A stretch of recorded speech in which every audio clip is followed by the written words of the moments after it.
নমস্কার।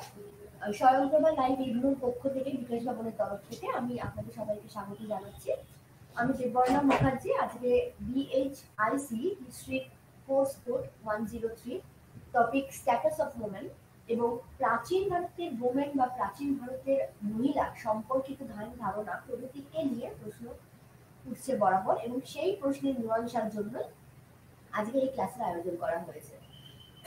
মহিলা বিভিন্ন ধরনের বিভিন্ন ভাবে আমাদের ইতিহাসে বারবার ফিরে এসেছে, এবং এই মহিলাদের অবস্থান সামাজিক স্তর হিসেবে মহিলাদের কিভাবে দেখা হতো, সামাজিক শ্রেণীরূপে মহিলাদের অবস্থান কিরূপ ছিল, তাদের মর্যাদা কিরূপ ছিল, তাদের শিক্ষার অধিকার, তাদের বিভিন্ন সামাজিক অধিকার মর্যাদা প্রভৃতিকে প্রশ্ন করে প্রভৃতিকে ঘিরে বিভিন্ন বর্তমান ঐতিহাসিকদের মধ্যে বিভিন্ন মতামত বর্তমান রয়েছে। এবং সেদিক থেকে দেখতে গেলে আমরা ইতিহাসের বিভিন্ন পর্যায়কে কয়েকটি ভাগে ভাগ করে নেব, যথা বৈদিক যুগ। বৈদিক যুগকে আমরা আবার ঋগ বৈদিক এবং পরবর্তী বৈদিক যুগে ভাগ করব। বৈদিক যুগে পরবর্তীকালে আমরা সোজা চলে যাব মৌর্য যুগে, কারণ মৌর্য যুগে যে সময়টা, সেই সময়টা একটি সাম্রাজ্যিক চেতনা বিকাশের যুগ। এই সাম্রাজ্যবাদ যখন গড়ে উঠছে, সেই সময় মহিলাদের অবস্থান কি ছিল এবং মহিলারা কিভাবে সামাজিক শ্রেণীরূপে নিজেদের প্রতিষ্ঠা করতে পেরেছিল, বা তাদের অধিকার সম্পর্কে আদৌ সমাজ বিজ্ঞানীরা বা সমাজের যারা উচ্চ স্থানে অধিষ্ঠিত ছিলেন তারা কোনোভাবে চিন্তিত ছিলেন কিনা, সেই সকল প্রশ্নের আজকে মীমাংসা করা হবে। ঋগ্বেদের প্রথম দিককার যে নারী জাতির যে চিত্র পাওয়া গেছে, তাতে দেখা গেছে যে নারী পুরুষের মতো স্বাধীন কোন রকম বন্ধনকার নেই।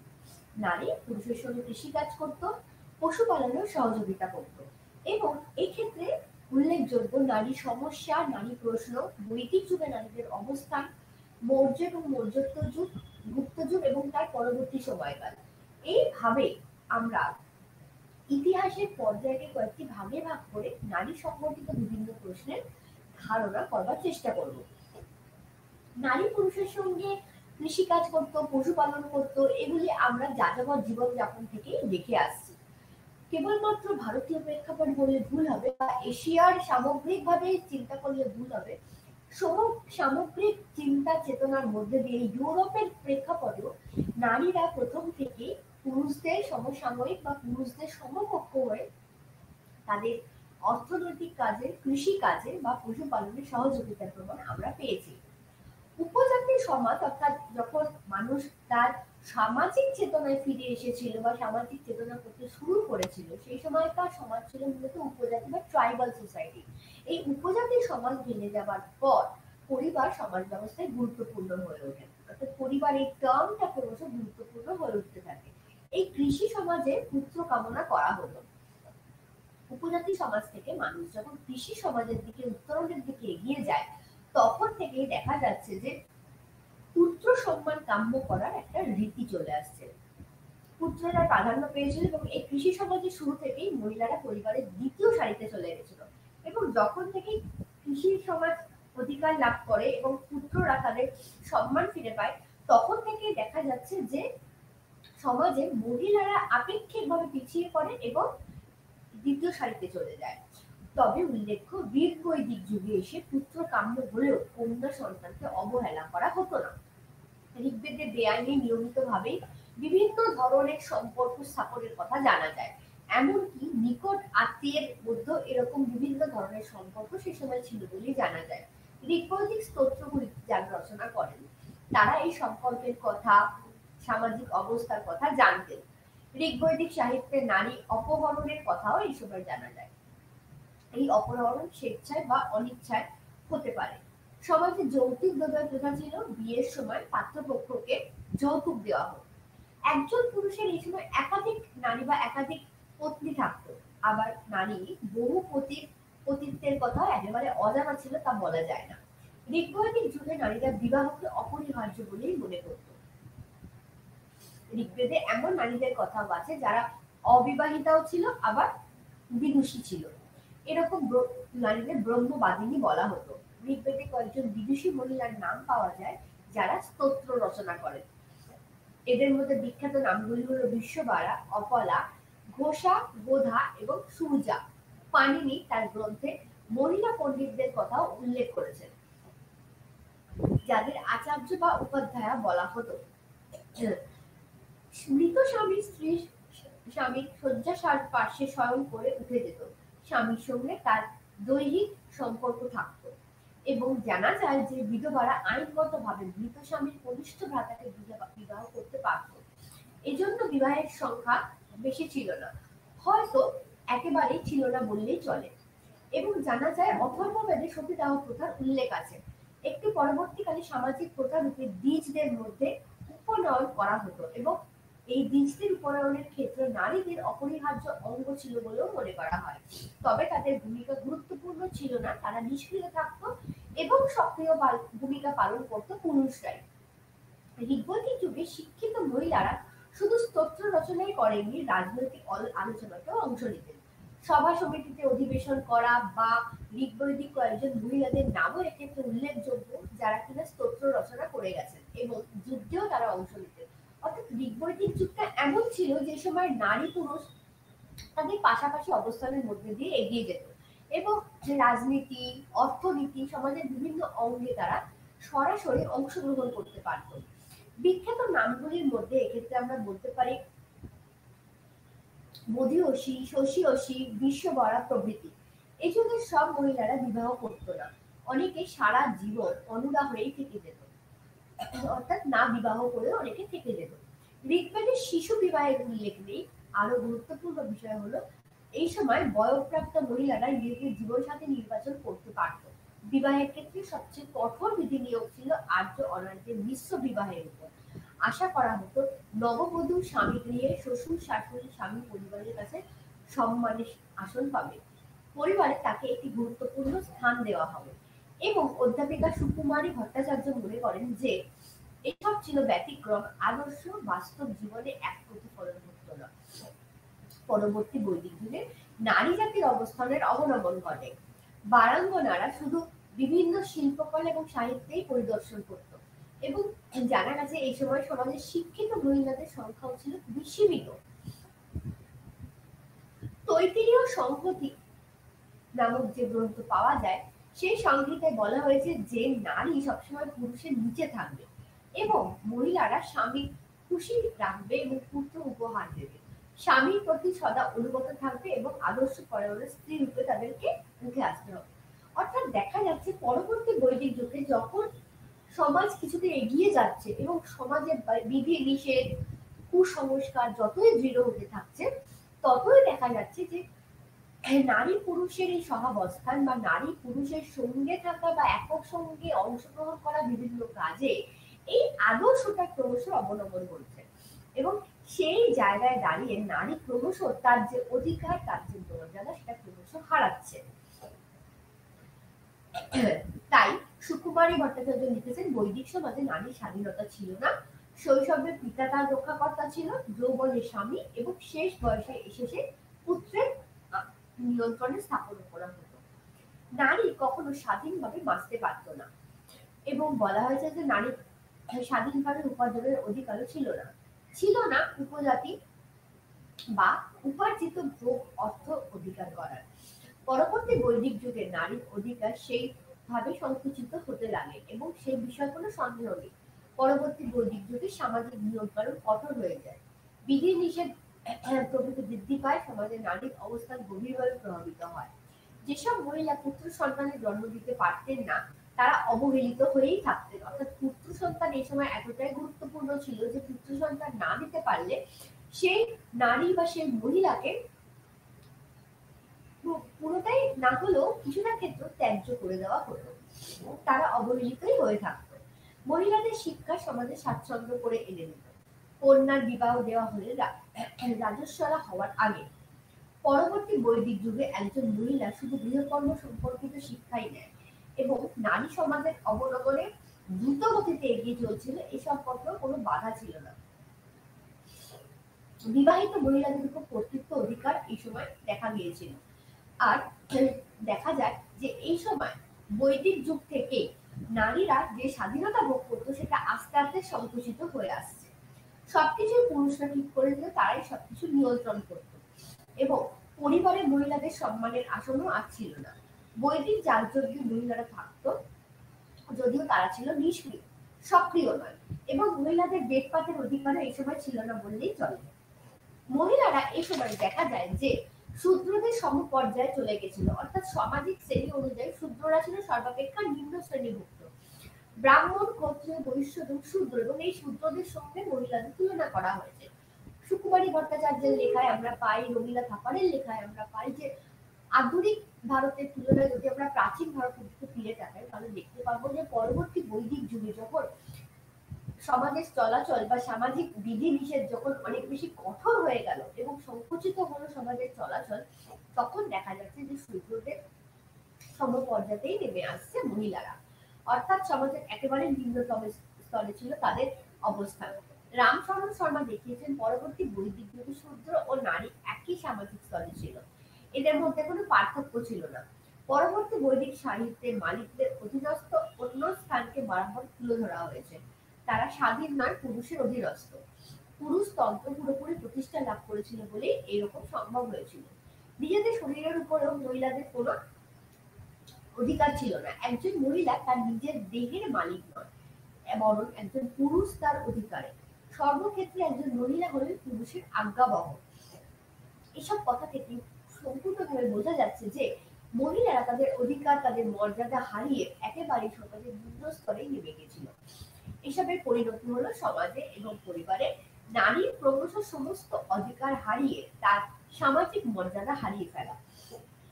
বহু পত্নী গ্রহণের প্রবণতা এই সময় বেড়ে যায়। মহিলাদের সপত্নিক বিভিন্ন ধরনের ব্যবস্থা, মহিলারা এই যুগে একটু সম্মান পেত যদি তারা পুত্র সন্তানের জন্ম দিত। পুত্র সন্তান পুরুষের অধিকার হতো এবং যে মহিলা যদি কন্যা জন্ম দিত তিনি অবজ্ঞা ও অবহেলার শিকার হতেন। পুরুষতান্ত্রিক সমাজ বিধান দিয়েছিল যে মহিলা শুধু কন্যা সন্তান প্রসব করবে এবং তাকে সংসার ত্যাগ করতে হবে। যে নারী স্বামীর প্রতি অনুগত নয় তাকে যে কোনো মুহূর্তে পরিত্যাগ করতে হবে। পরবর্তী বৈদিক যুগে নারী ভোগ্য পণ্যে পরিণত হয়েছিল এবং আস্তে আস্তে এইভাবে নারী সমাজে নারী অবস্থানের ট্রান্সফরমেশন বা নারীর অবস্থানের রূপান্তর আমরা দেখতে পাচ্ছি। পুরুষদের আনন্দের উৎস হিসেবে মহিলাকে গণ্য করা হতো।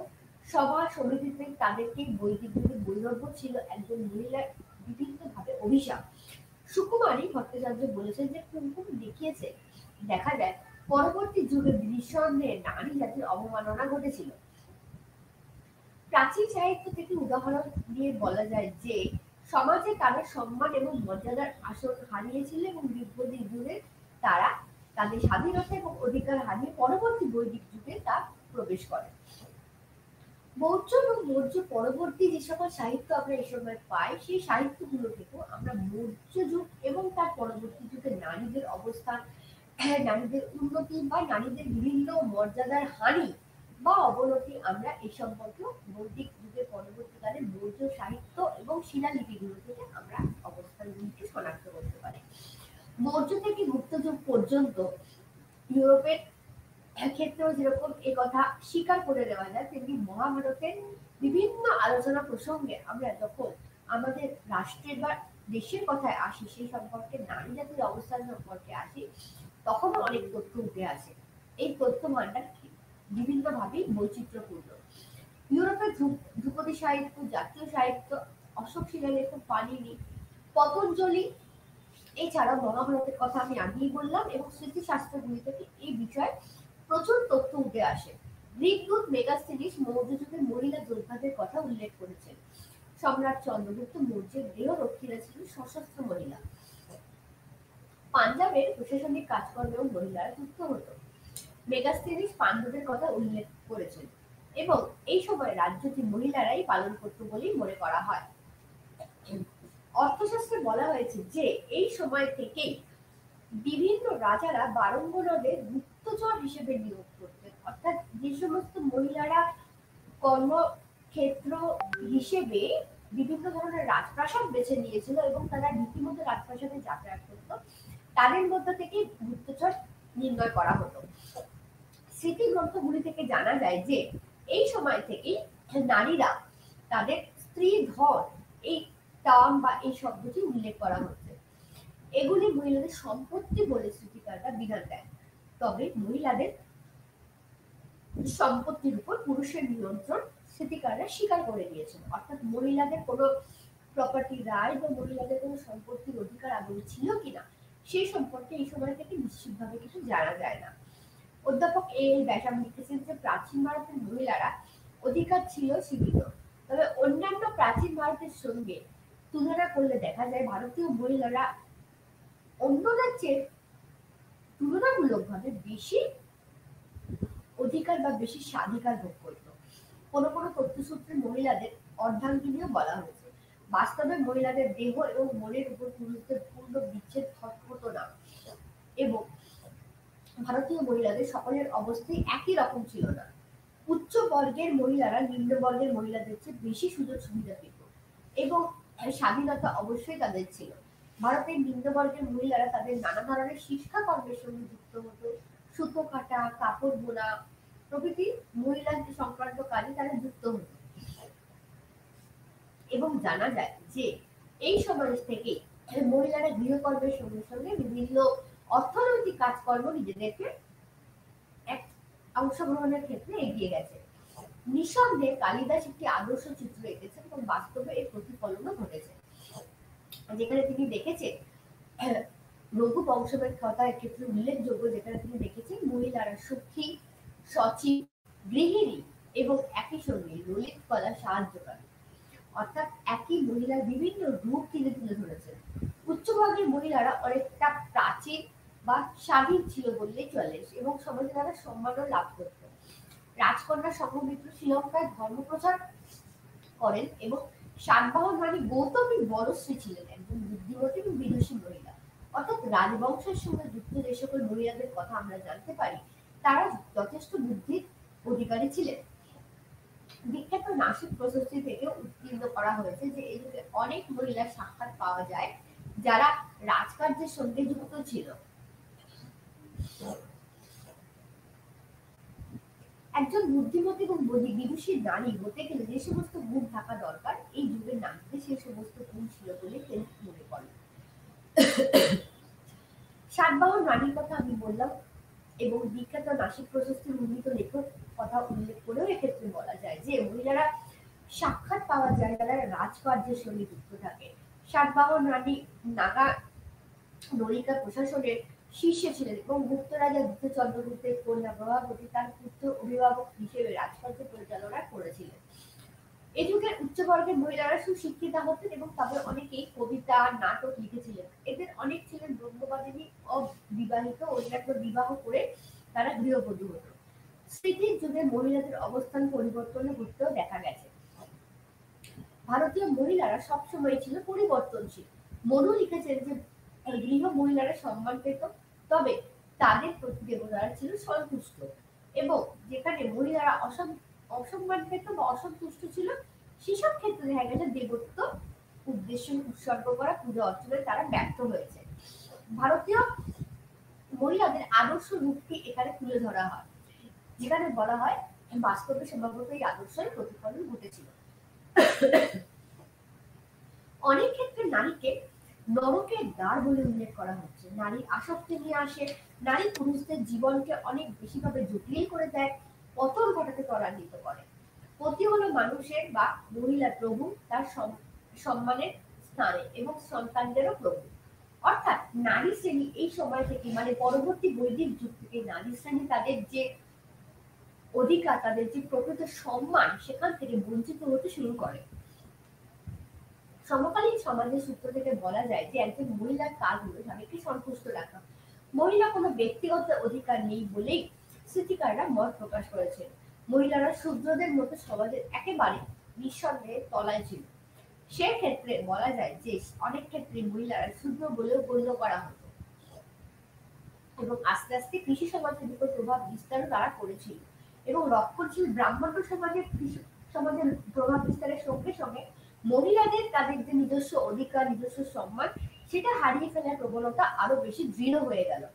স্মৃতি এবং ধর্মশাস্ত্রে মহিলাদের পুরুষের ভোগ্য পণ্যের সঙ্গে তুলনা করা হয়েছে এবং এই সময় থেকে বৈষ্ণব তত্ত্বেও এই সময়কার যে শাশ্বত প্রেমিকা শাক্ত সাহিত্য থেকেও সেই মহিলাদের আদ্যা শক্তি বা সব শক্তি উৎসের বলে উল্লেখ করা হয়েছে।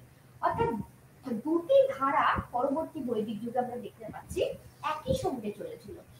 একদিকে যেখানে ব্রাহ্মণ্যতন্ত্রের প্রচন্ড দাপট, ব্রাহ্মণ্যতন্ত্রের মাধ্যমে মহিলাদেরকে একেবারে সমাজের শূদ্রদের স্থানে নামিয়ে আনা হয়েছিল, এবং অন্যদিকে আমরা দেখতে পাচ্ছি যে বিভিন্ন বৈষ্ণব তত্ত্ব তারা শাশ্বত প্রেমিক, শাক্ত সাহিত্যে তারা বিভিন্ন আদর্শ এবং একেবারে অন্য টাইপের আমরা একটি ধারণা জ্ঞাপন করতে পারি, যেখানে আমরা পাই কালিমার জন্য রচিত যে গ্রন্থগুলি লেখা হতো সেই সময়, যেগুলোকে আমরা শাক্তকণাবলী বলে থাকি, সেই সমস্ত গ্রন্থে কিন্তু মহিলাদের দেখানো হচ্ছে তারা সকল সম্মানের আসলে অধিষ্ঠিত ছিল।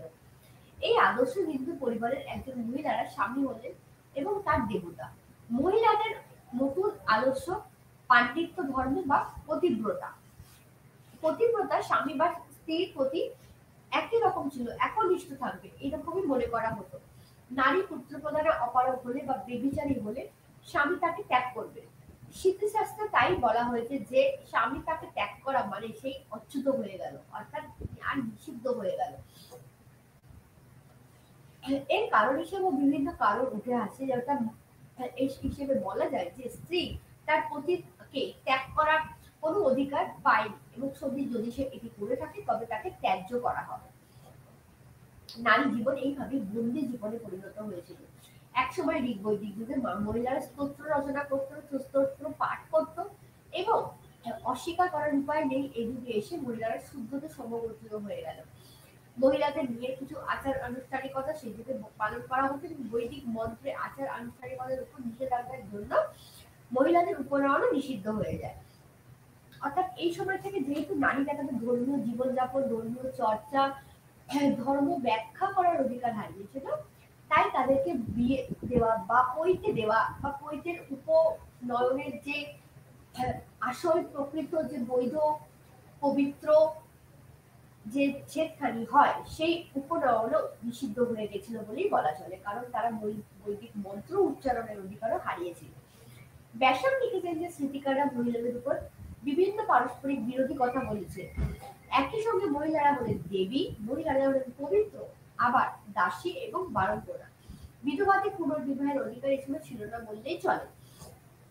উচ্চ বর্গের মহিলারা শিক্ষার অনেক সুযোগই তারা লাভ করেছিল, কিন্তু জানা যায় যে ব্যাকচার মহিলাদের কথা উল্লেখ করেছেন যারা 16টি কলায় পারদর্শী ছিল। কাশ্মীর, ওড়িশা, অন্ধ্রপ্রদেশ এবং বিভিন্ন এই সকল স্থানগুলোতে উচ্চ বর্গের মহিলাদের শাসন কার্য পরিচালনার কথা জানা যায়। প্রদেশ এবং জেলা স্তরে তার শাসন পরিচালনা করত। গুপ্ত যুগে রচিত অমর কোষগুলোতে শিক্ষিত মহিলার জীবনের সুখের কথা বলা হয়েছে, এবং সেখানে বলা হয়েছে যে স্বামী, স্ত্রী, পত্নীর সঙ্গে তাদের সংসার করতে হবে। একজন পুরুষের স্ত্রী থাকতো বা উপপত্নীও থাকতো। শৈশবে কন্যাদের বিবাহ করার একটি প্রবণতা এই সময় ছিল। প্রাচীন সাহিত্যে গণিকাবৃত্তির কথা জানা যায়, এটি ছিল সমাজের একটি অঙ্গ। এই যুগে কয়েকজন মহিলা তাদের দৈহিক সৌন্দর্য ও শিল্পকলার পারদর্শিতার জন্য তারা বিভিন্নভাবে খ্যাতি অর্জন করেছিল।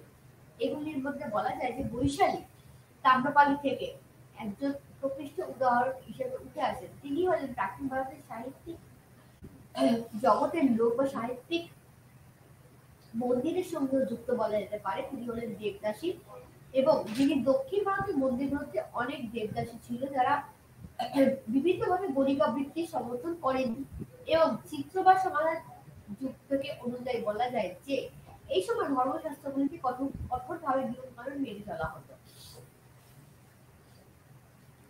এই হিসেবে দেখতে গেলে আমরা যদি প্রাচীন ভারতের বর্ণ বা জাতি সম্পর্কে আলোচনা করি, সেখানেও আমরা দেখতে পাবো যে মহিলাদের স্থান ছিল সর্বাপেক্ষা নিচে। শূদ্রদের সঙ্গে তাদের তুলনা করার মধ্যে দিয়ে একটি ধারণা আমাদের কাছে স্পষ্ট হয়ে ওঠে, সেটি হলো মহিলারা তাদের সকল সুযোগ সুবিধা হারিয়ে এই সময় এসে তারা পরবর্তী বৈদিক যুগে এসে তারা তাদের সমস্ত ক্ষমতা, সমস্ত অধিকার, সমস্ত শিক্ষাগত যোগ্যতা সবই তারা ক্রমশ হারাতে থাকে। শিক্ষা, পেশা বা বৃত্তি সুযোগ তাদের ছিল না। বিবাহ বা সামাজিক আচার আনুষ্ঠানিকতার ক্ষেত্রেও তারা যে সকল অধিকার লাভ করেছিল তার মধ্যে বৈবাহিক যোগ বা বৈবাহিক অধিকার ছিল না বললেই চলে। সামাজিক সমস্যা এইভাবে ত্বরান্বিত হয়, এবং সামাজিক ইতিহাসে তার একটি প্রভাব পড়তে দেখা যায়।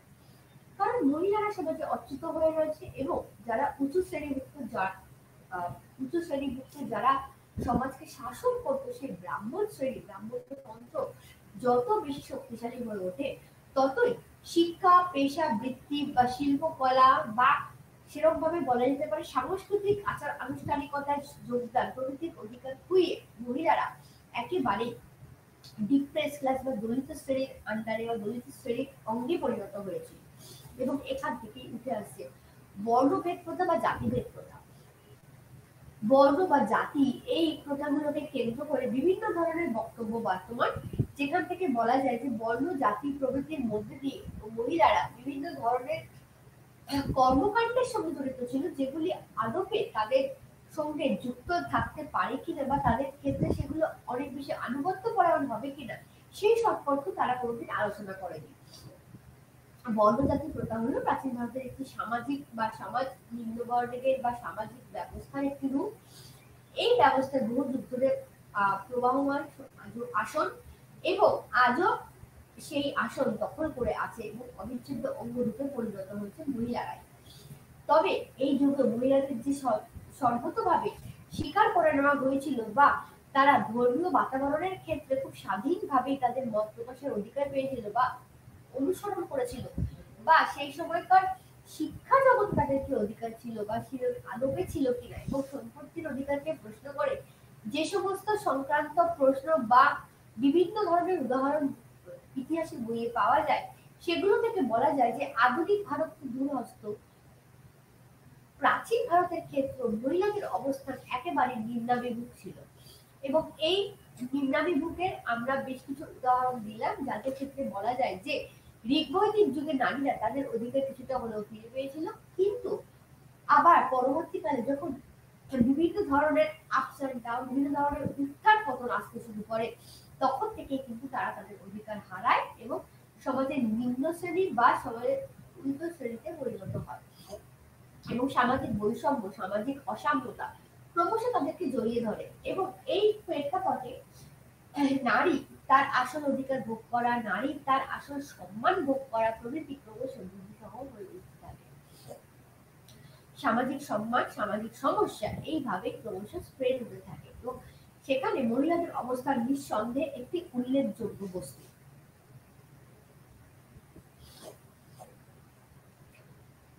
প্রাচীন ভারতের সমাজে যখন আমরা এই মহিলাদের অবস্থান, মহিলাদের সামাজিক বৃত্তি, সামাজিক নিয়ম নীতি, মধ্যযুগ, মধ্যত্তর যুগ প্রভৃতির মধ্যে দিয়ে যখন মহিলাদের অবস্থান ব্যাখ্যা করব, তখন আমরা অলরেডি দেখে নেব যে মহিলাদের সঙ্গে রিলেটেড আরো কিছু জিনিস এক্ষেত্রে রচনা করা যায় কিনা। যেরকম বলা যেতে পারে যে মহিলারা তাদের স্বাধীনতার অধিকার হারিয়েছিল, মহিলারা তাদের মর্যাদার অধিকার হারিয়েছিল, মহিলারা অনেক বেশি ভাবে দেখা যায় ঋগ্বৈদিক যুগে এসে তাদের যে আসল পরিচয় সেগুলো তারা ক্রমশ হারাতে থাকে এবং তাদের জায়গায় তাদের পরিবর্তে নতুন নতুন মহিলাদের আগমন করতে থাকে এবং এই ট্র্যাডিশনাল বা ঐতিহ্যবাহী মহিলারা ক্রমশ তাদের চলাফেরার পথে বা তাদের উন্নতির পথে ব্যাহত হয়ে দাঁড়ায় এবং এই সকল মহিলারা ক্রমশ বিভিন্ন অ্যাঙ্গেল থেকে, বিভিন্ন পর্যায় থেকে বা বিভিন্ন প্রাতিষ্ঠানিক ইনস্টিটিউশন থেকে বা প্রাতিষ্ঠানিক পর্যায় থেকে নিজেদের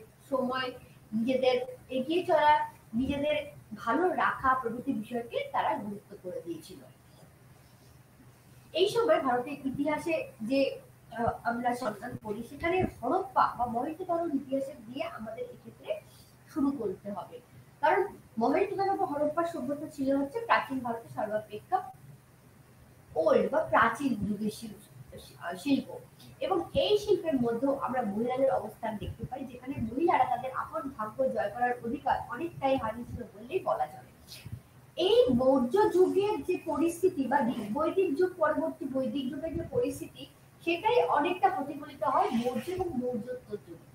মৌর্য যুগে এসে নারীদের অধিকার ভোগ করা, নারীদের স্বাধীনতা ভোগ করা, নারীদের সামাজিক সম্মান এনে দেওয়া, এই ঘটনাগুলি অনেক বেশিভাবে প্রগাঢ় হয়ে ওঠে এবং এই ঘটনা ঘটার বিভিন্ন কারণ ছিল, যথা প্রথমত বলা যায় যে মৌর্য সাম্রাজ্য বা মৌর্য সম্রাট ছিলেন প্রাচীন ভারতের এমন একটি সম্মানীয় ব্যক্তিত্ব, যারা কিন্তু এসেছিলেন বিভিন্ন যাযাবর ভিত্তিক জীবনযাপনের মধ্যে দিয়ে এবং তারা প্রথমে ট্রাইবাল অর্থাৎ যাযাবর ভিত্তিক আদিবাসী সমাজ গড়ে তুলেছিল। এই আদিবাসী সমাজই ছিল প্রাচীন ভারতের ইতিহাসের নারীদের বুঝে দেওয়ার ক্ষেত্রে একেবারে শেষ টপিক।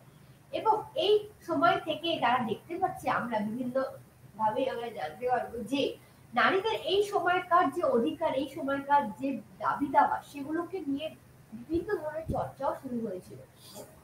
তারা তা লাভ করতে পেরেছিল নাকি পারেনি, সেই প্রশ্নের উত্তরে না গিয়ে বরঞ্চ বলা যায় যে নারীরা গৃহবধূ হিসেবে তাদের ভাগ্য বা অধিকার সামনে রাখতে চেয়েছিল। প্রাচীন ভারতের কৃষি এবং সংস্কৃতি এইভাবেই একই সঙ্গে চলতে থাকে এবং কৃষি সংস্কৃতি এবং শিল্প একই সঙ্গে ভারতের ইতিহাসকে উন্নত করে তোলে।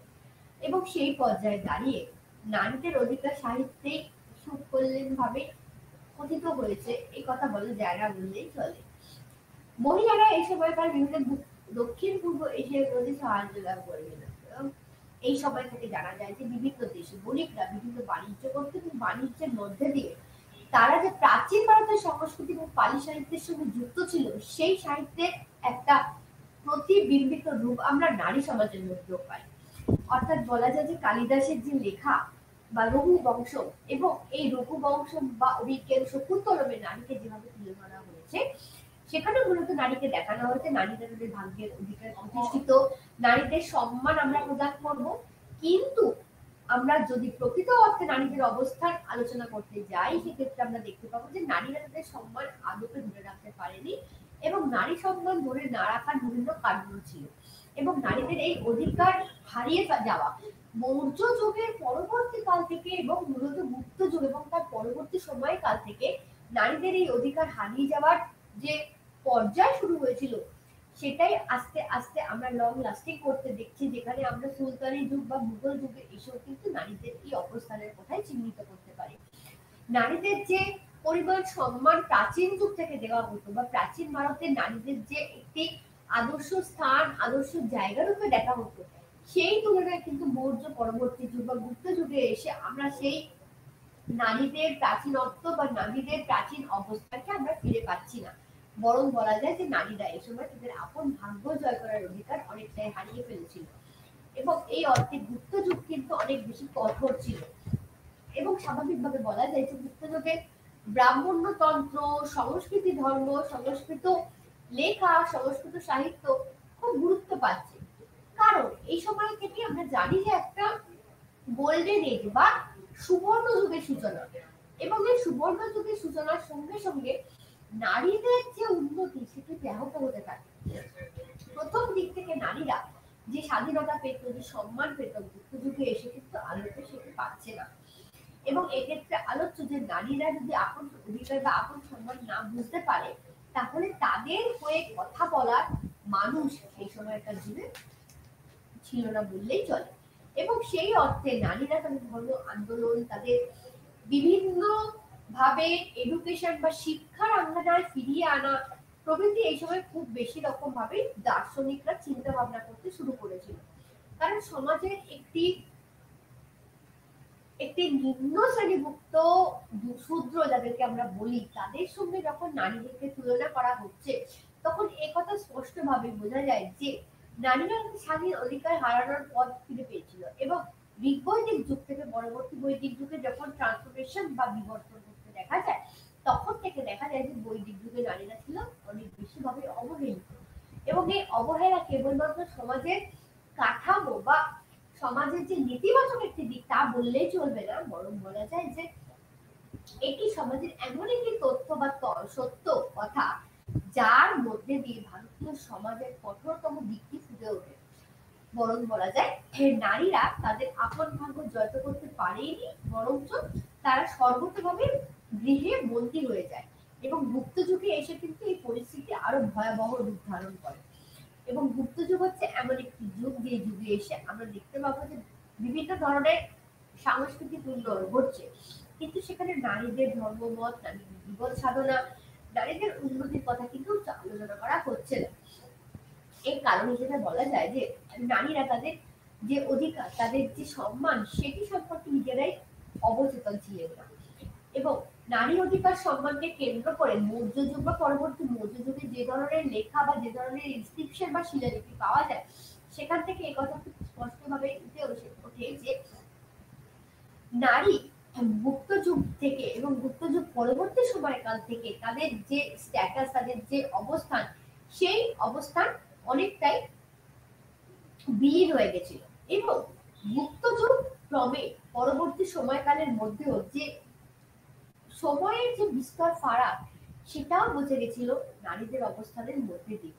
কারণ এই সময় থেকে নারীদের প্রতি শোষণ, অর্থাৎ গুপ্ত পরবর্তী যুগ থেকে নারীদের প্রতি শোষণ বাড়তে থাকে এবং এই শোষণের বিভিন্ন রূপ বা বিভিন্ন মনুসংহিতা অনুযায়ী যে আচরণ সমাজে নারীদের জন্য স্পেসিফিক্যালি বলে দেওয়া হয়েছিল, সেগুলি ক্রমশ দেখা যাচ্ছে যে নারীরা অনুসরণ করতে পারবে কিনা সেই বিষয়ে বিভিন্ন ধরনের আমল, বিভিন্ন ধরনের তার উপরে বিভিন্ন আচরণানুষ্ঠানিকতা, বিভিন্ন কঠোরতা এই সময় থেকেই চালু হয়ে যাচ্ছে। এবং মনুসংহিতায় সমাজ চিত্র অনেক বেশি রকম ভাবে জটিল রূপ ধারণ করেছিল। এবং বলা হয় যে এই সময় ঋণ, জুয়া খেলা, চুক্তি, চুরি প্রভৃতির উল্লেখ আছে।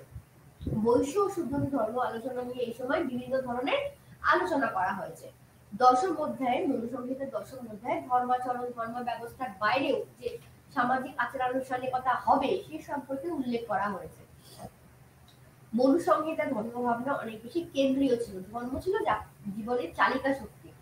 ধর্ম ভাবনার মধ্যে ছিল নাগরিক জীবনযাপন, ধর্মীয় আচার-আনুষ্ঠানিকতা এবং আধ্যাত্মিক বিষয় এবং অনেক উপদেশ, নিরাপত্তা এবং স্বাস্থ্যবিধি।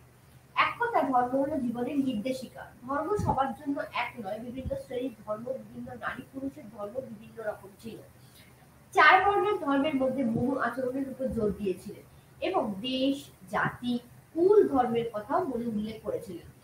তিনি পরবর্তী সময় সঙ্গে পরিবর্তিত ধর্মের কথাও বলেছেন, যার নাম হচ্ছে যুগ ধর্ম। মনুর ধর্ম ধারণার মধ্যে আত্মোপলব্ধি স্থান পেয়েছে। আত্মিকতা অবহেলিত এই সময় হয়নি। মানুষকে সৎ পথে পরিচালনার কথা ধর্মের কাজ বলেই উল্লেখ করা হয়েছে। মহাভারতেও একইভাবে বলা হয়েছে, মহাভারতের ধর্মের ব্যাখ্যা একইভাবে দেওয়া হয়েছে এবং জীবনের জয়গান গাওয়া হয়েছে। এতে হতাশা বা ব্যর্থতার স্থান ছিল না। মনু বলেছেন সৎ কর্ম, নিষ্ঠাবান কর্ম কখনো ব্যর্থ হয় না। ধর্ম লক্ষ্য হলো জীবনকে উন্নত স্তরে নিয়ে যাওয়া এবং দেহ ও মনকে উন্নত স্তরে নিয়ে গিয়ে যাওয়ার জন্য সংস্কারের প্রয়োজন আছে। এবং এই সংস্কার যখনই উল্লেখ পাওয়া যায়, তখনই একাগ্র চিত্রে বসে আমাদের সামনে একটি উঠে আসে, সেটি হচ্ছে নারী সমাজকে যখন অবহেলিত করে দেওয়া হয়েছে এবং মনুসংহিতায় যখন বিভিন্ন সংস্কারের উল্লেখ করা হচ্ছে, সেখানে আমরা বিভিন্ন ধরনের দেহ এবং মনের উন্নতির জন্য বিভিন্ন রেস্ট্রিকশন, বিভিন্ন কঠোর নিয়ম কানুন, আলোচনা প্রভৃতিও দেখা যায়। এই সময় শূদ্রদের নিজেদেরকে দ্বিজদের অনুকরণের সংখ্যা বলা হয়েছে। দিনে 5 বার যজ্ঞের অনুষ্ঠান করতে পারবে এবং তবে মন্ত্র উচ্চারণের পথে তারা যেতে পারবে না বললেই বলা যায়। উচ্চ বর্ণের মহিলারা তাই করেন। একজন মানুষের জীবনব্যাপী সংস্কার ছড়িয়ে দেওয়া হয়। মনু মোট কতগুলি সংস্কার আছে তা বলেননি, তবে গর্ভধান, জাতকর্ম, উপনয়ন প্রভৃতি সংস্কারের কথা মনু বলেছেন। 4টি আশ্রমের প্রথমটি হলো ব্রহ্মচর্য এবং এই ব্রহ্মচর্যের সময় গুরু গৃহে থেকে পড়াশোনা করা হবে। মনু গৃহকর্ম বা গৃহের বিবাহ সম্পর্কে আলোচনা করেছেন। গৃহস্থ বিবাহ করে গৃহশ্রম পালন করবে। মনু বিবাহ নিয়েও আলোচনা করেছেন এবং এটি হলো প্রধান সংস্কার।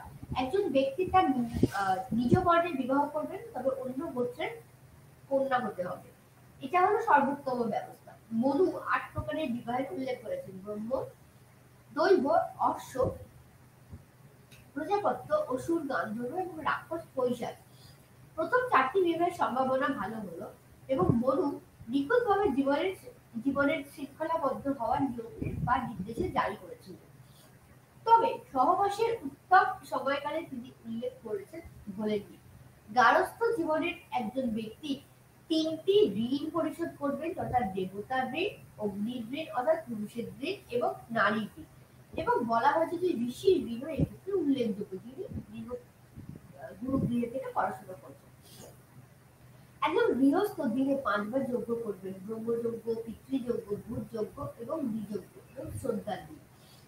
মনু জীবনযাত্রার বিধিনিষেধ নির্দিষ্ট করে দিয়েছেন এবং ব্যক্তি হবে নিখোঁজ, যেখানে তার লোভ থাকবে না, সকল জীবনে বিশ্বাসী হয়ে যাবেন এবং সঞ্চয়ের দিকে বেশি করে নজর দেবেন।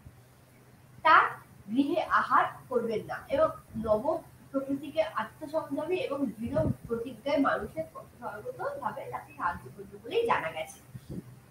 তিনি পরিচ্ছন্ন থাকবেন, আত্মীয় পূরণ করবেন না, মনুর সঙ্গে মানব ধর্মের কথা বলা হয়েছে এবং তাকে ব্যাহত করা হয়নি, বরং উজ্জ্বল হয়েই রয়েছে। মনুর বিধি অনুযায়ী বলা হয়েছে যে নারী সমাজের অধিকার লাভ করতে পারে, তথাপি তাকে বিভিন্নভাবে সর্বতভাবে স্বামীর নিয়ন্ত্রণে থাকতে হবে। প্রথম জীবনে পিতা, পরবর্তী জীবনে স্বামী এবং একেবারে শেষ দশায় এসে তাকে পুত্রের অধীনে থাকতে হবে, এরূপ বলা হয়েছে। প্রাচীন সমাজে পৃথিবীর অন্যান্য দেশে কর্মের ভিত্তিতে শ্রেণী বিভাগ করা হয়েছিল। প্রাচীন পারস্যে 4 বর্ণের কথা উল্লেখ করা হয়েছে।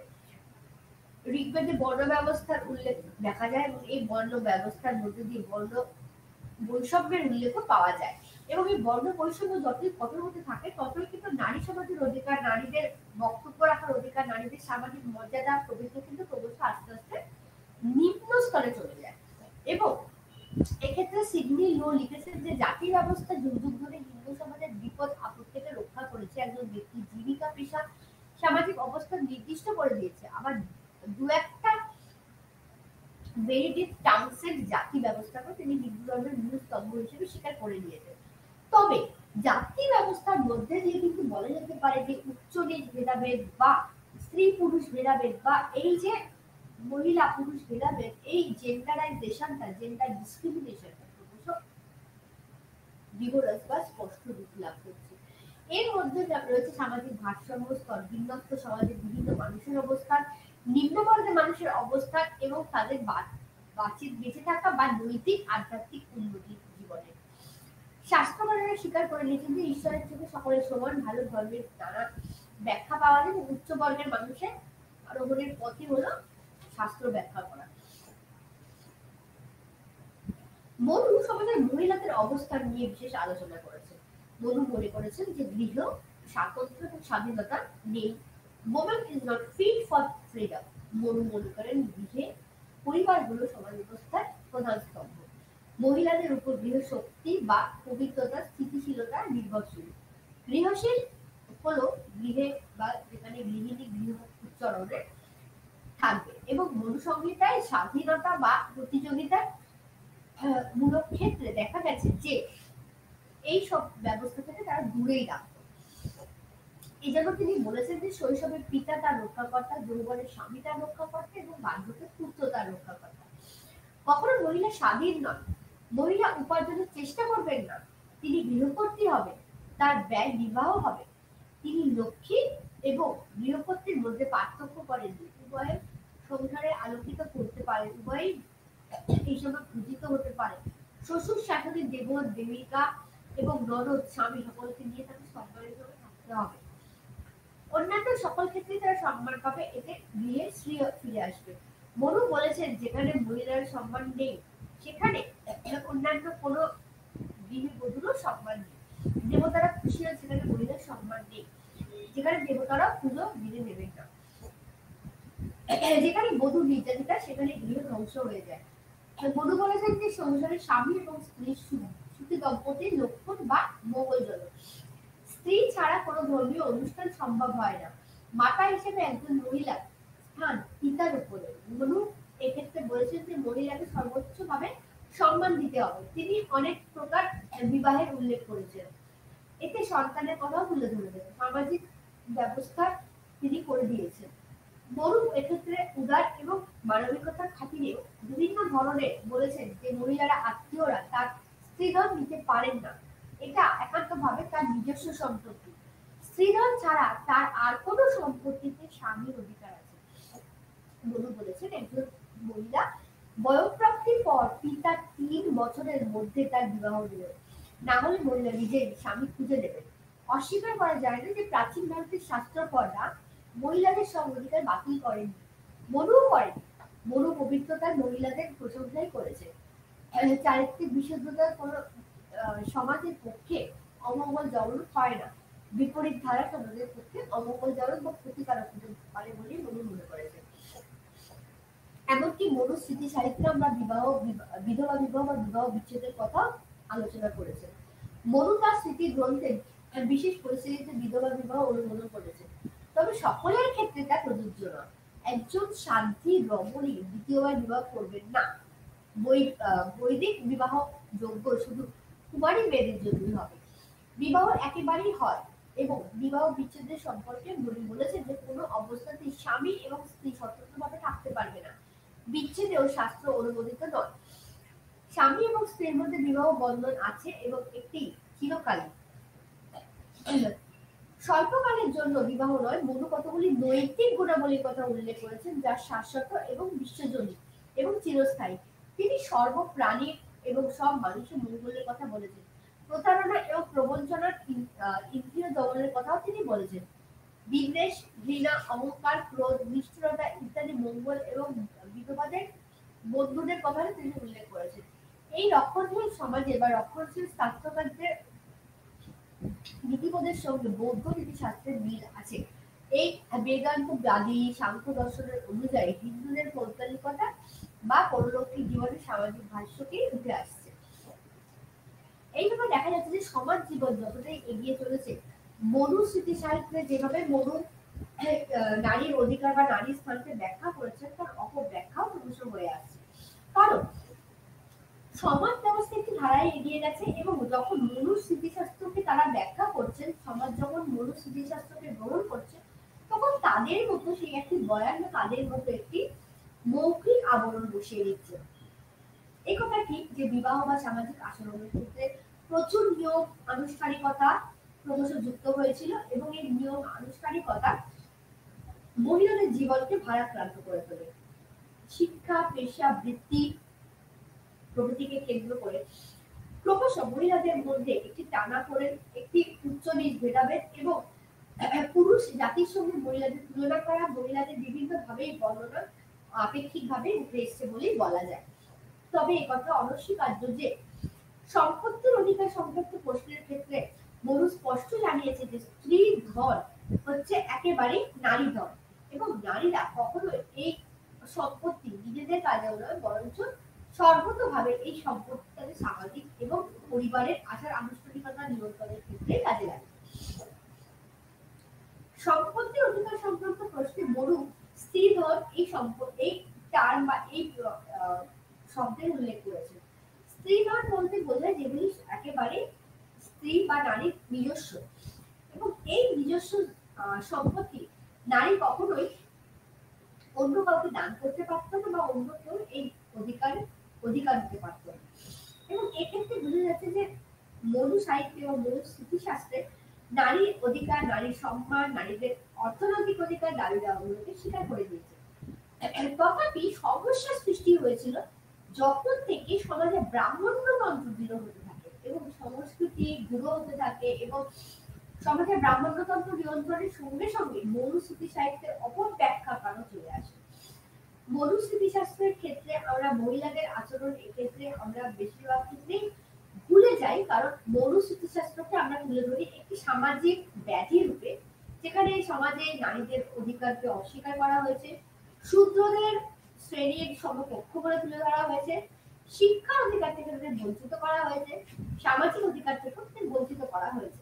কিন্তু যদি একটু পরিষ্কারভাবে দেখা যায় তাহলে আমরা দেখতে পারবো যে মনু কখনোই নারীর সামাজিক অধিকার, নারীর অধিকার, নারীর বিভিন্ন সামাজিক বা পেশাভিত্তিক ক্ষমতা কখনোই মনু ব্যতীত হয়নি, বরঞ্চ মনু সংহিতার একদমই স্পষ্টভাবে বলা হয়েছে যে নারীরা অধিকার ভোগ করতে পারবে, নারীদের সম্পত্তির অধিকার থাকবে। কিন্তু এক্ষেত্রে নারী স্বাধীনতা বা নারী অধিকার দুটি ভাগে বিভক্ত করে যায়। একটিকে বলা হয় স্ত্রীধন বা স্ত্রীর অধিকার, যেখানে আমরা নারীর একটি স্বাধীনতা দেখতে পাবো, এবং অন্যদিকে স্ত্রী ধন বা স্ত্রীর অধিকারকে কেন্দ্র করে যে সমস্যার সৃষ্টি হয়েছিল তা পরবর্তীকালে নারী সমাজকে অনেক বেশি কলুষিত করেছিল। কারণ স্ত্রী ধন বা স্ত্রীর সম্পত্তি খুব বেশি দিন চলতে পারেনি এবং দেখা গিয়েছিল যে নারী তার অধিকার ক্রমশ হারাচ্ছে এবং একটি হেয় প্রতিপন্ন নিম্ন জাতির নিয়ন্ত্রণের সাথে স্থাপিত করা হয়েছে।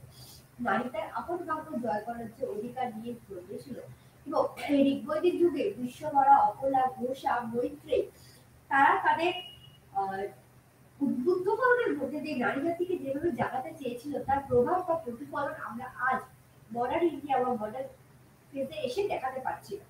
তার একটাই কারণ, কারণ হচ্ছে সামাজিক ব্যাধিরূপে ব্রাহ্মণ্য তন্ত্র সংস্কৃতি ধর্ম যখন তার জায়গা জুড়ে নেয়, তখন দেখা গেছে যে সামাজিক আচার আনুষ্ঠানিকতা বেড়ে যায়, লৌকিকতা বেড়ে যায় এবং তাদের অধিকার হারিয়ে ক্রমশ সমাজে নারীরা অধঃপতনের দিকে এগিয়ে যাচ্ছে এবং এই অধঃপতন এতটাই নিম্ন স্তরবর্তী ছিল যে নারীরা তাদের শূদ্রদের সমকক্ষ হয়ে উঠছে। শিক্ষা, পেশা বা বৃত্তি বা সম্পত্তির অধিকার সংক্রান্ত প্রশ্নে নারীদের সামাজিক সমস্যার উপর উঠে এসেছে এবং এই সামাজিক সমস্যা এমন একটি সমস্যা যেটি ইতিহাসের পাতায় বারবার স্থান পেয়েছে। কেবলমাত্র উত্তর ভারতের সামাজিক অবস্থান বা উত্তর ভারতের ইতিহাস, যেখানে আমরা মৌর্য যুগ, মৌর্যত্ব যুগ, গুপ্ত যুগ, গুপ্ত পরবর্তী যুগ বা এক্ষেত্রে চোল, পাণ্ড্য, সংগম সাহিত্য, এইগুলোর ক্ষেত্রেও আমরা মহিলাদের রিফ্লেকশন বা মহিলাদের প্রতিবিম্বিতকরণ কিভাবে দেখি সে সম্পর্কে আলোচনা করা প্রয়োজন আছে বলে আমার মনে হয়। কারণ ইতিহাসের কেবলমাত্র তো উত্তর ভারত বা দক্ষিণ ভারত নয়, এই ভারতের ইতিহাস চর্চা চলে না।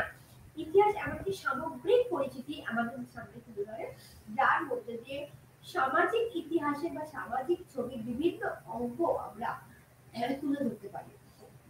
এবং এক্ষেত্রে বলা যায় সংগম সাহিত্যের যুগে, সংগম লিটারেচারের যুগে কিন্তু উত্তর ভারত অপেক্ষা দক্ষিণ ভারতে মহিলাদের অবস্থান অনেকটাই ফ্লেক্সিবল ছিল, অনেকটাই গমন বা তাদের চলন অনেকটাই সামাজিক বা গতিময় ছিল। এর একটাই বিশেষ কারণ হিসেবে আমাদের উল্লেখ করা যেতে পারে বা সেই সময় বলা যায় যে সামাজিক সমস্যা বা কুসংস্কার বা সেই সময়কার সমাজের ব্যক্তিত্বদের মধ্যে যারা উঠে এসেছিল, তাদের মধ্যে থেকে নারীদেরকে অবহেলিত করার যে প্রয়াস আমরা লক্ষ্য করি, সেটি দক্ষিণ ভারতের সমাজে ছিল না বললেই চলে। মনু সংহিতায় বারবার সমাজের সম্পত্তির অধিকারে নারীদেরকে বঞ্চিতকরণের কথা বলা হয়েছে। কথাটি একথা উল্লেখ করছে মনু সংহিতায় কিন্তু কখনোই এরূপ তথ্য উঠে আসেনি, যেখানে বলা যায় যে নারী তার আপন ভাগ্য অধিকার জয় করার ক্ষমতা হারিয়েছিল। আপন ভাগ্য জয় করার ক্ষমতা হারিয়েছিল এই উক্তির একমাত্র কারণ হলো পরবর্তী বৈদিক যুগে যখন সংস্কৃতি সাহিত্য বেড়ে যায়, যখন ব্রাহ্মণ্য তন্ত্র দৃঢ় হয়ে বসে, তখন মহিলাদের উপর নানা আচার আনুষ্ঠানিকতা যুক্ত হতে থাকে। এর মধ্যে বিভিন্ন সতীদাহ প্রথা, সতীন প্রথা, নারীদের বিভিন্ন ভাবে হেনস্থা করার প্রয়োগ বা বিভিন্ন তথ্য থেকে নারীদেরকে বিভিন্ন ভাবে অবহেলিত করা বা অবহেলার পক্ষে নিয়ে যাওয়ার একটা প্রয়াস আমরা লক্ষ্য করি। কিন্তু সামাজিক সমস্যা বা তার ইতিহাস সম্পর্কে আলোচনা করতে গেলে এই দুটো কথা না বললে নয়। সেটি হচ্ছে উত্তর ভারত এবং দক্ষিণ ভারতের ক্ষেত্রে দুটি পার্থক্য বর্তমান, এবং দক্ষিণ ভারতের ক্ষেত্রে আমরা এই পার্থক্য তুলে ধরবো যখন আমরা বুঝতে পারবো যে দক্ষিণ ভারতের আবহাওয়া আপেক্ষিকভাবে উদার ছিল উত্তর ভারতের থেকে। কারণ উত্তর ভারত অলরেডি আমরা জানি যে সংস্কৃতি মনস্কতা, ক্লাসিক্যাল এজ বলতে আমরা যা বুঝি, ব্রাহ্মণ্যতন্ত্রের সেখানে একটি বিশাল রোল ছিল। সেখানে দক্ষিণ ভারত কিন্তু ছোট ছোট কিংডম বা ছোট ছোট রাজ্যকে নিয়ে গড়ে উঠছে, যাদের মধ্যে এই ব্রাহ্মণ্যতন্ত্রের নিয়ন্ত্রণ বা ব্রাহ্মণ্যতন্ত্রবাদ বা সামাজিক কিছু কিছু ভেদাভেদ এগুলি অতটা স্পর্শ করতে পারেনি। তাই বলা যায় যে মনু সংহিতা অনুযায়ী সমাজের উচ্চনীচ ভেদাভেদ বা সমাজে নারীদের যে অধিকার প্রতিষ্ঠিত হয়েছিল, শিক্ষা কেন্দ্র, শ্রাবন্তী, টাকারি, হস্তিপদা প্রভৃতি অঞ্চলে নারীদের প্রবেশ কিন্তু একেবারেই রুদ্ধ করে দেওয়া হয়েছিল।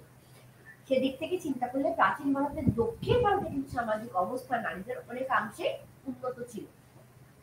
কারণ নারীরা সম্মান পাচ্ছে, নারীরা দেবীর রূপ পাচ্ছে, নারীরা অনেক ক্ষেত্রে ধর্মীয় প্রতিষ্ঠানের সঙ্গে যুক্ত থাকছে এবং নারীরা ধরে নেওয়া হচ্ছে তারা সুসন্তান প্রসবের কাণ্ডারী। এবং এই সুসন্তান বলতে কেবলমাত্র যারা সমাজকে এগিয়ে নিয়ে যাবে, যারা রাজনীতিকে এগিয়ে নিয়ে যাবে। এবং সামাজিক আচার আনুষ্ঠানিকতার ক্ষেত্রে মহিলাদের যে অবস্থান, সেখানে আমাদের এই কথা বুঝতে নিতে হবে যে সমাজে মহিলাদের অবস্থান একদিক থেকে চিন্তা করলে নারী পুরুষের যোগাযোগ বা পুরুষ সন্তান কাম্য, এই যে আলোচনার বিষয়গুলো উঠে আসে, সেখান থেকে বলা যায় যে তারা নারী বা মহিলা বা একটি মেয়ের ডিমান্ড বা একটি মেয়ের দাবি যতটা না করতো তার থেকে বেশি করতো পুরুষের দাবি। কারণ অর্থনৈতিক ক্ষেত্রে, রাজনৈতিক ক্ষেত্রে, সামাজিক ক্ষেত্রে পুরুষের অধিকার, পুরুষের স্বাধীনতা এবং কাজ করার ক্ষমতা অনেক বেশি ছিল। কিন্তু সামাজিক সমতা বা সামাজিক সাম্যের ইতিহাসের প্রেক্ষাপটে যদি আমরা নারীর ইতিহাস তুলে ধরি তাহলে দেখবো যে সমাজ চিন্তা ভাবনা, সমাজের আগমন যত এগিয়ে গেছে, নারী তার আপন ভাগ্য অধিকার করার জয় করার অধিকার ততটাই হারিয়েছে। তার কারণ একটাই, কারণ সমাজ অনেক বেশি রকম ভাবে কুসংস্কারাচ্ছন্ন হচ্ছে, সমাজে ব্রাহ্মণ্যতন্ত্র প্রকার হচ্ছে এবং সমাজ তার নারী পুরুষ ভেদাভেদ এই ডিলেমা বা এই আপেক্ষিক চর্চার বাইরে বেরিয়ে এসে তার এগুলোকে সমস্যা দেখা দিচ্ছে।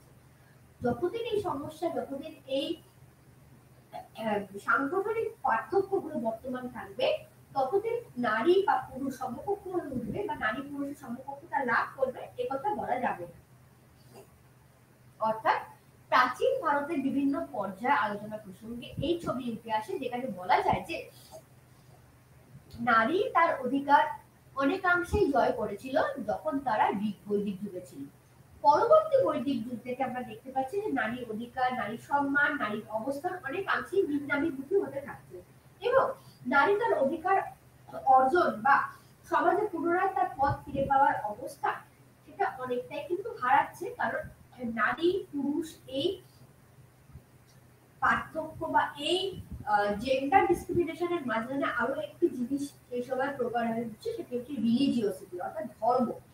ধর্ম অন্ধ এবং ধর্ম যেভাবে মানুষকে কুসংস্কারের পথে সেই সময় চালিত করেছিল, যার ফলে সমাজে একটি শ্রেণীরূপে নারীর অধিকার, নারী প্রশ্ন অনেকভাবে সমস্যার সৃষ্টি করছে এবং সমাজ বিজ্ঞানীদের প্রশ্নের সম্মুখীন হয়ে যাচ্ছে।